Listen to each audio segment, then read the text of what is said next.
ধর্মীয় নানা আনুষ্ঠানিকতা, দেবীর পূজা ও ভক্তদের উৎসাহ উদ্দীপনায় উদযাপিত হচ্ছে শারদীয় দুর্গোৎসবের মহাসপ্তমী। আজ বাঙালি সনাতন ধর্মাবলম্বীদের প্রধান ধর্মীয় উৎসব শারদীয় দুর্গাপূজার দ্বিতীয় দিন। রাজধানী ঢাকাসহ সারা দেশে গতকাল ষষ্ঠী পূজার মধ্য দিয়ে শারদীয় এই দুর্গোৎসব শুরু হয়। মহাসপ্তমীতে দেবী দুর্গা প্রাণ প্রতিষ্ঠা পেল নবপত্রিকা প্রবেশের পূজায়। সকালে ৯টা ৫৮ দেবী দুর্গার চক্ষুদান, নবপত্রিকা প্রবেশ, স্থাপন, সপ্তম্যাদী কল্পারম্ভ ও সপ্তমী বিহিত পূজা অনুষ্ঠিত হয়। এই নবপত্রিকা প্রবেশের আরেকটি নাম হলো কলাবৌ স্নান। আজকে থেকে দেবী দর্শন ও পুষ্পাঞ্জলি অর্পণ করা হবে মণ্ডপে মণ্ডপে। সকালে ঢাকেশ্বরী জাতীয় মন্দিরে ভক্তরা আসেন দেবী দুর্গার দর্শনে। এ সময় ঢাকের তালে, উলুধ্বনি ও শঙ্খের আওয়াজ দিয়ে পূজার আনুষ্ঠানিকতা উদযাপন করেন।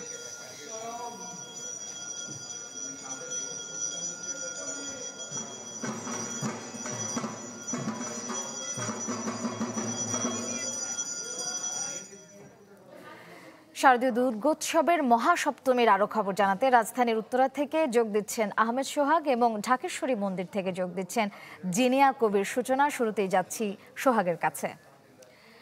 সোহাগ, মহাসপ্তমীর আয়োজন কেমন দেখছেন? যে আমার পেছনে যে এখন উৎসবটা দেখতে পাচ্ছেন, এখানে আসলে পূজা হচ্ছে সপ্তম বিহিত পূজা যেটাকে বলা হয়।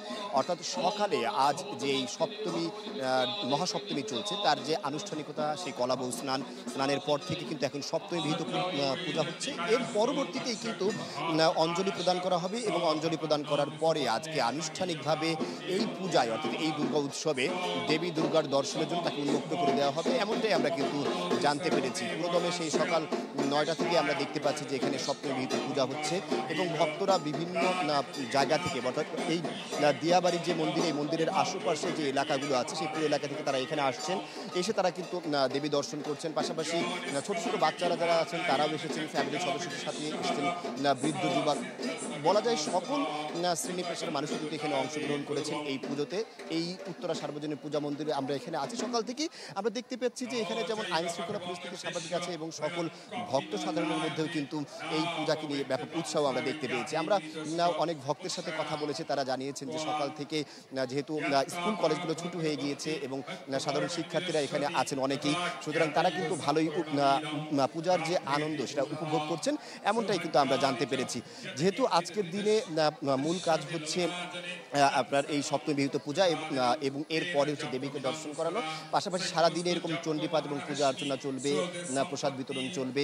এর পাশাপাশি আমরা দেখতে পেয়েছি যে ভক্তরাও এখানে আসছেন। আজকের এই দিনে মূলত সপ্তমী পূজার দিনে মূলত এটাকে দেবী দুর্গার একটি বিজয় দিবস হিসেবে দেখা হয়। কারণ হচ্ছে যেহেতু রামায়ণের ভাষ্যমতে রাম যখন সীতাকে উদ্ধার করেন, সেই উদ্ধার করার জন্য দেবী দুর্গার কাছ থেকে তিনি যে আশীর্বাদ চেয়েছিলেন, সেই আশীর্বাদ প্রাপ্ত হয়েছিলেন কিন্তু আজকের এই দিনে, যার ফলে কিন্তু আজকের এই দিনটাকে দেবী দুর্গার বিজয় দিবস হিসেবে দেখা হয়। পাশাপাশি যেহেতু আজকে সপ্তম দিন চলছে, সেই হিসেবে সপ্তবিহিত পূজা হচ্ছে এবং সকালে ৯টি গাছের পাতাকে একটি কলা গাছের সাথে একত্র করে সেগুলোর একটি পূজা হয়েছে এবং স্নান হয়েছে।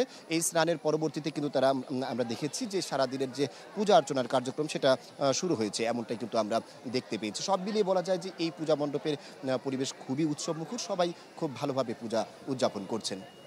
ধন্যবাদ সোহাগ। আমি বুঝি নির্মাণের শিল্প, সালাম স্টিল বোঝে ডিউরেবিলিটি। সালাম স্টিল, মোস্ট ডিউরেবল স্টিল। এবারে যাচ্ছি সূচনার কাছে, তিনি আছেন ঢাকেশ্বরী মন্দিরে। সূচনা, আমাদেরকে জানাবেন মহাসপ্তমীর আড়ম্বরতার সাথে সাথে নিরাপত্তা ব্যবস্থার চিত্রটা কেমন দেখছেন? নিরাপত্তা ব্যবস্থা বেশ জোরালো রয়েছে এবং পূজা মণ্ডপে সনাতন ধর্মাবলম্বীদের সাথে আমাদের কথা হয়েছে, যারা ভক্তরা সকাল থেকে এসেছেন, তারা বলেছেন যে এবছর তারা নিরাপত্তা ব্যবস্থা নিয়ে খুবই সন্তুষ্ট এবং সবকিছু মিলিয়ে কিন্তু তারা একটা উৎসব মুখর আমেজে এবং শঙ্কাবিহীনভাবে তারা পূজাটি উদযাপন করছেন। এবং আজ দ্বিতীয় দিন মহাসপ্তমী নব পত্রিকা প্রবেশের মধ্য দিয়ে দেবী দুর্গার মধ্যে প্রাণ প্রতিষ্ঠিত হয়েছে এবং তারপরেই কিন্তু তাদের দেবী দর্শন এবং এখন আপনি যেটি দেখতে পাচ্ছেন পুষ্পাঞ্জলি বিতরণ হচ্ছে এবং তারপরে তো প্রসাদ বিতরণ রয়েছে এবং দেবী বন্দনা রয়েছে, চণ্ডীপাঠ রয়েছে এবং আরতি হয়েছে এবং সেই আরতি কিন্তু ভক্ত অনুরাগীরা সবাই সেই আরতি নিয়েছেন এবং পুষ্পাঞ্জলিও জন্য সবাই তৈরি হয়েছেন। আর একটু পরে পুষ্পাঞ্জলি হবে। 9:58 নবপত্রিকা অর্থাৎ 9টি গাছের পাতা দিয়ে দেবী দুর্গাকে যে কলা গাছের সাথে একত্র করে যে নবপত্রিকা প্রবেশ সেটি সম্পন্ন হয়েছে, বিহিত পূজা সম্পন্ন হয়েছে, দর্পণ বিসর্জন হয়েছে। সবকিছু মিলিয়ে কিন্তু উৎসবমুখর পরিবেশে সবকিছু ঝঞ্ঝাবিহীনভাবে হচ্ছে। আর নিরাপত্তা ব্যবস্থা বেশ জোরালো রয়েছে এবং ভক্ত অনুরাগীরা নির্বিঘ্নেই কিন্তু তাদের পূজা উদযাপন করছেন শ্রেয়া। এবং সবকিছু মিলিয়ে উৎসবমুখর একটা আমেজ রয়েছে। ঢাকের বাদ্য, উলুধ্বনি, শঙ্খধ্বনি সব মিলিয়ে কিন্তু দেবী দুর্গার বন্দনা করছেন সনাতন ধর্মাবলম্বীরা এবং তাদের একটাই প্রার্থনা যে সব শঙ্কা সবকিছু কাটিয়ে সবাই মিলেমিশে একসাথে শান্তিপূর্ণভাবে যেন তারা থাকতে পারে এবং উৎসব এভাবে উদযাপন করতে পারে। এই ছিল শ্রেয়া। ধন্যবাদ সূচনা। এবারে আমাদের সাথে খুলনা থেকে যুক্ত হচ্ছেন সহকর্মী বেল্লাল হোসেন সজল। যাচ্ছি সজলের কাছে। সজল, খুলনার পরিস্থিতি কেমন দেখছেন? আড়ম্বরতা কেমন মহাসপ্তমীর?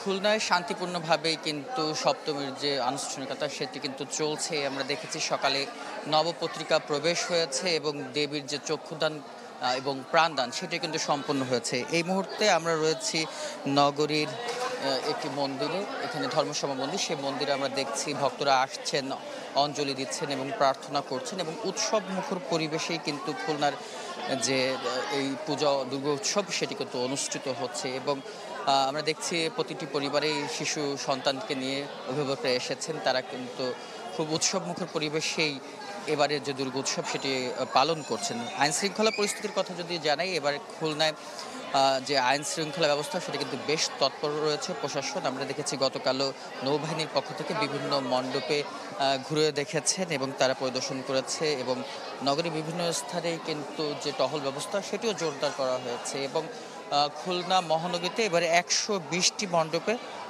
দুর্গোৎসব অনুষ্ঠিত হচ্ছে। পাশাপাশি জেলার যে 9টি উপজেলা রয়েছে সেখানে 860টি মণ্ডপে এবারে দুর্গোৎসব অনুষ্ঠিত হচ্ছে এবং সপ্তমীর যে কার্যক্রমগুলো সেগুলো কিন্তু পালিত হচ্ছে এবং সন্ধ্যায় আরতি রয়েছে এবং সাংস্কৃতিক অনুষ্ঠানও রয়েছে। প্রত্যেকটি মণ্ডপে ব্যতিক্রমভাবে সাজিয়ে তোলা হচ্ছে, আলোকসজ্জা থেকে শুরু করে নানা ধরনের প্যান্ডেল এবং যারা দর্শনার্থীরা আসছেন পাশাপাশি ভক্তরা আসছেন তাদের জন্য বিশেষভাবে কিন্তু সাজানো হচ্ছে, ফটো জোন তৈরি করা হয়েছে এবং নানান বয়সের মানুষও কিন্তু আমরা দেখছি যে নতুন পোশাক পরে দুর্গা উৎসব সেটি কিন্তু পালন করছে। পাশাপাশি তারা কিন্তু মন্দিরেও বেশ একটা সময় দিচ্ছে, সকলে মিলে একেবারে যে আড্ডায় মজে উঠেছেন এবং উৎসব মুখর পরিবেশেই কিন্তু তারা এবারে দুর্গা উৎসব পালন করছেন এবং ভক্তরা যেটি প্রত্যাশা করছেন গত কয়েক বছরের তুলনায় এবারে কিন্তু দুর্গা উৎসব সেটি কিন্তু আনন্দমুখর এবং শান্তিপূর্ণ পরিবেশেই অনুষ্ঠিত হবে বলে তাদের প্রত্যাশা। এই ছিল আমার কাছে খুলনা থেকে শারদীয় দুর্গা উৎসবের সর্বশেষ সংবাদ।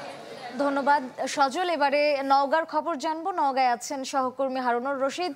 হারুন, মহাসপ্তমীর আয়োজন কেমন দেখছেন নওগাঁয়? বিস্তারিত জানাবেন।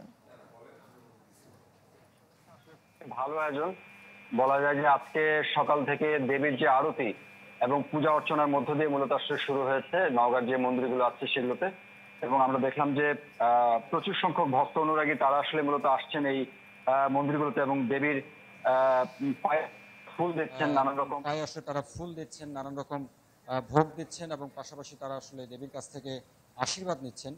যে বিভিন্ন মন্দিরে দেবীর আশীর্বাদ পুষ্ট যে নানান রকম খাবার দাবার আসলে সেগুলো আসলে বিতরণ করা হয় যারা এখানে সনাতন ধর্মী যারা মানুষজন আছেন তারা, এবং বলা হচ্ছে যে এই দিনটি পরিবার এবং সম্প্রদায়ের মিলন মেলা হিসেবে তারা আসলে মূলত এটি পালন করে থাকেন। ঐশ্বরিক যে বিশ্বাস উদযাপনের একটি বিশেষ সুযোগ তৈরি করে বলেই সনাতন ধর্মী যারা মানুষজন আছেন তারা আসলে মনে করেন। সবচেয়ে বড় বিষয় হচ্ছে এবার নওগাঁর যে 11 উপজেলা আছে সেই 11 উপজেলার 800টি মন্দিরে একই যোগে কিন্তু এই দুর্গা উৎসব অনুষ্ঠিত হচ্ছে। গতবার হয়েছিল 774টি। বলা যায় যে এবারে মন্দিরের সংখ্যা খানিকটা বেড়েছে এবং আপনাকে যদি বলি যে প্রশাসনের যে নিরাপত্তা ব্যবস্থা সেটি কিন্তু বেশ খানিকটা চোখে পড়ার। নিরাপত্তা বেষ্টনী যে গড়ে তোলা হয়েছে এই মন্দিরগুলো, পাশাপাশি এই উৎসব যাতে মানুষজন একদম নির্বিঘ্নে করতে পারেন সেই দিক বিবেচনায় পুলিশ তো আছে, তার পাশাপাশি সাদা পোশাকে আইন শৃঙ্খলা বাহিনীর প্রচুর সংখ্যক সদস্য রাখা হয়েছে এবং দিন রাতে 24 ঘন্টায় কিন্তু এই মন্দিরগুলো আসলে মনিটরিং করা হচ্ছে বলেই প্রশাসনের পক্ষ থেকে জানানো হয়েছে।